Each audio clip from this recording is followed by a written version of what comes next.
Hey guys, it's Maddie from Let's Eat Plants, and if you were crazy enough to start a sourdough starter for the first time ever just because we're in lockdown, and now you have so much starter discard that you don't know what to do with it all, then this is the recipe for you.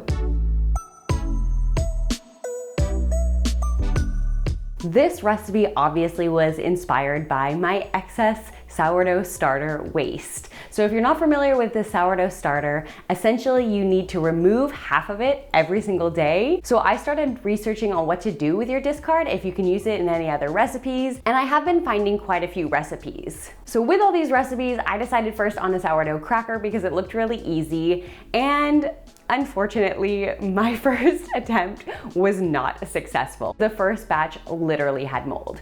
I have no idea what I did wrong. I'm sure it's user error, but I did follow the recipe exactly. The recipe states you make the dough, you let it sit out for 6 hours, and then you can put it in the fridge until you're ready to use it. So I put mine in the fridge literally only for 24 hours. Pulled it out this morning and there was mold. Not a good way to start the day. Also out of nowhere, I spilled an entire jar of flour on the floor. So yeah, that's been my morning so far. What day of lockdown are we on? So luckily I have so much extra sourdough starter discard that I'm able to make a second batch. So that's what we're gonna try today. I'm changing the recipe. It is pretty much the same recipe. They're similar in ingredients, but of course this one doesn't say to refrigerate it at all, and I'm just gonna go with that one instead. So without further ado, sourdough crackers, take 2.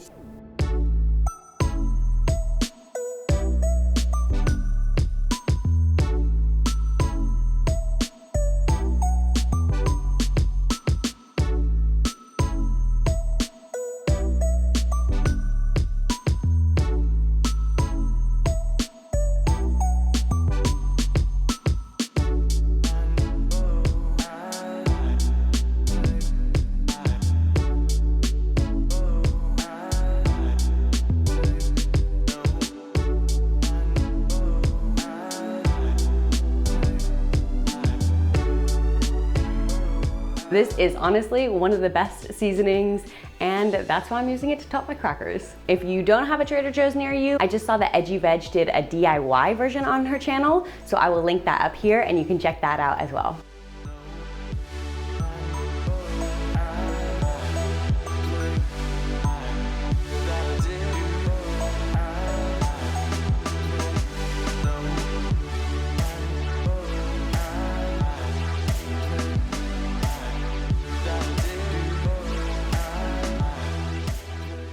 They're done. I think I should have turned my pan halfway through because the back half got a little more crispy than the front half.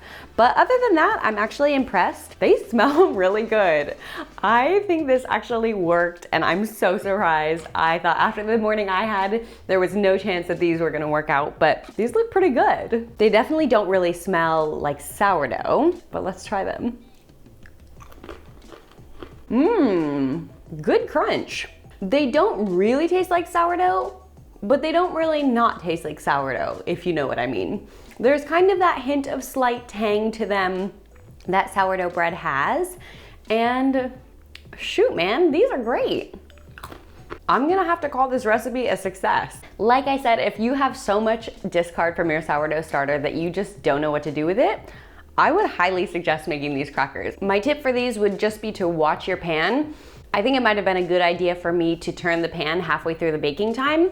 So next time I'm going to do that. But other than that, I mean, these are good to go. Maybe I could try some different spices or herbs the next time. Like you could try an Italian herb blend or some thyme or some rosemary crackers. Ooh, that would be really good. I am 100% going to make these again. Please let me know in a comment down below if you do try this recipe and if you enjoy it or not. That's cool too. Also, please feel free to subscribe. I'm making new videos every week. I'm bringing you vegan recipes and whole food plant-based recipes for you to make at home.